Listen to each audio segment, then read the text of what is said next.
The Greeks said that moderation in all things is the key to a happy life. Moderation. Now, sometimes people say, well, I don't have time for my family. I don't have time to exercise.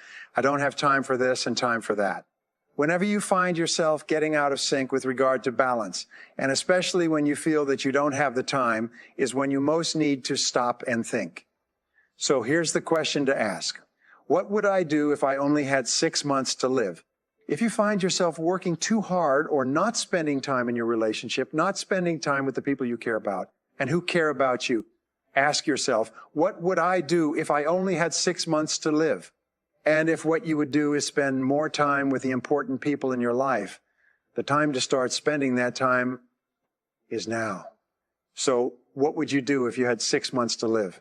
You know, it's an old joke. The doctors say they've never met a businessman on his deathbed who said, boy, I wish I'd spent more time at the office. The fact of the matter is that balance and moderation in all things increase your productivity, increase your efficiency. And remember, the only reason you're working is so that you can enjoy the great things of life, which are your people, your relationships, the things that make you happy, and so on. Imagine that you are financially independent, that you have past 20 million in the bank. And simultaneously, you only have 10 years to live. You're going to enjoy superb health, but you have all the money that you need, and you have to work at something. You cannot be a layabout. So therefore, if you could work at anything and you had all the money you needed and you didn't want to waste any time, what career would you choose? If you could wave a magic wand and have all the talent and skill that you need to be successful in any field, what field would you choose for yourself? And then what you do is you just start to do some research on that field, working it part-time, working it for free, reading books and courses, talking to people who are in it. I've spoken to literally thousands of people over the years who did that and eventually changed out of their current jobs, sometimes within their same company, sometimes out of their current job where they weren't very satisfied, into a new job that they loved, and they became a star at that new job. And you can do the same. Everybody can do this. I'm going to give you a law that is my favorite law of time management, and it's called the Law of Three. This law alone will enable you to be one of the most productive and successful people in your world. The Law of Three is based on my 30 years of study into time management. And what it basically says is that if you make a list of everything that you have to do in a week or a month, you'll come up with 20 or 30. Some people write down 40 or 50 tasks or activities. But if you look at this list, you'll find there are only 3 activities that you engage in your life that account for 90% of the value that you contribute in your life. Wherever you are in life, there's only 3 things that account for 90% of your happiness. Only 3 things.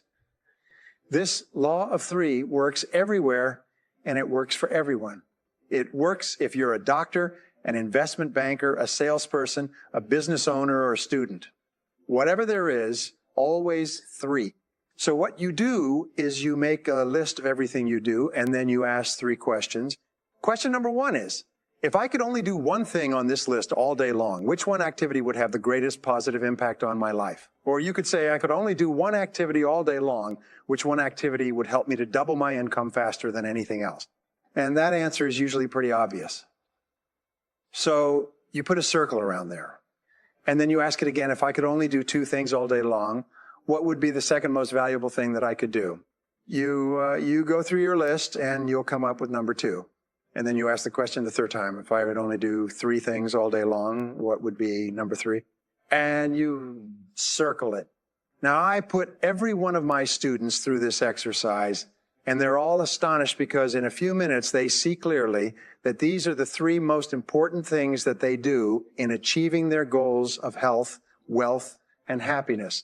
And so the rule is this: do fewer things in your daily life, but do more important things and do them more of the time, and then get better.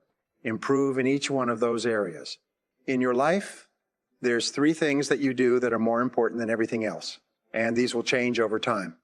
But you must be clear about those 3 things.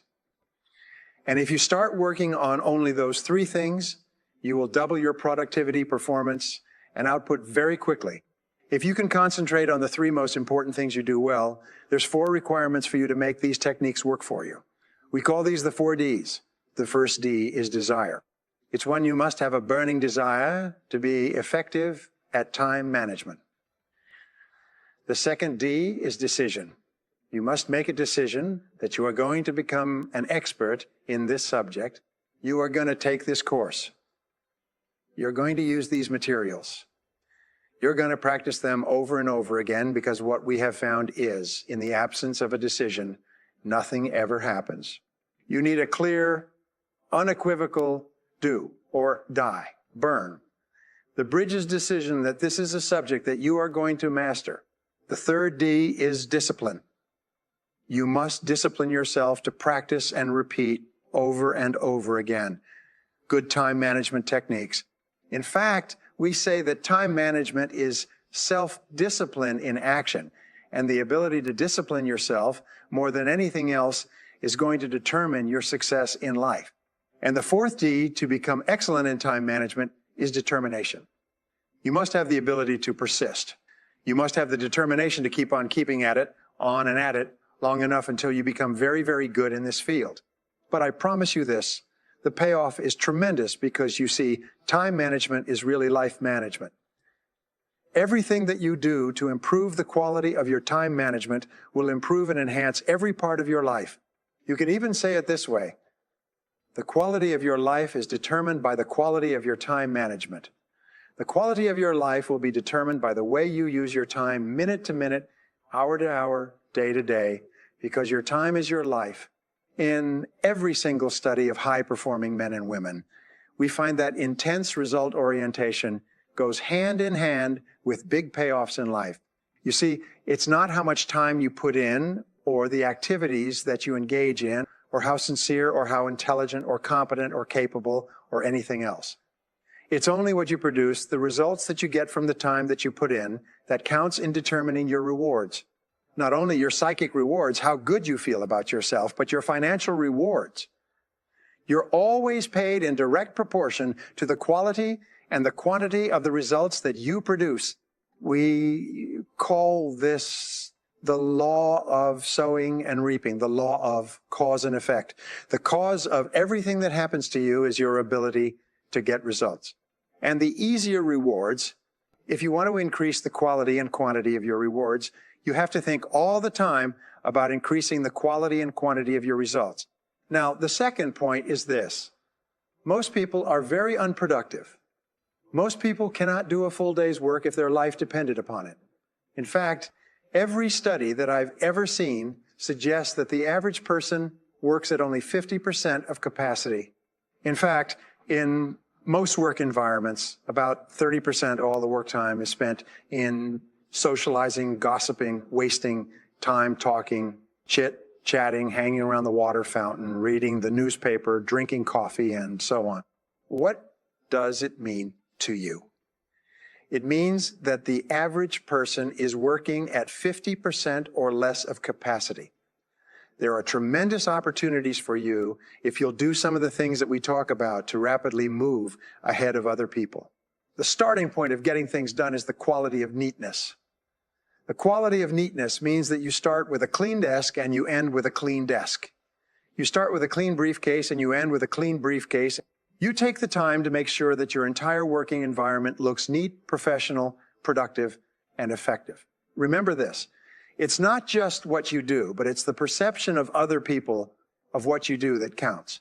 I read a story by a self-made millionaire who said that he built 5 successful companies, and one of their critical rules was that every single person kept a clean desk.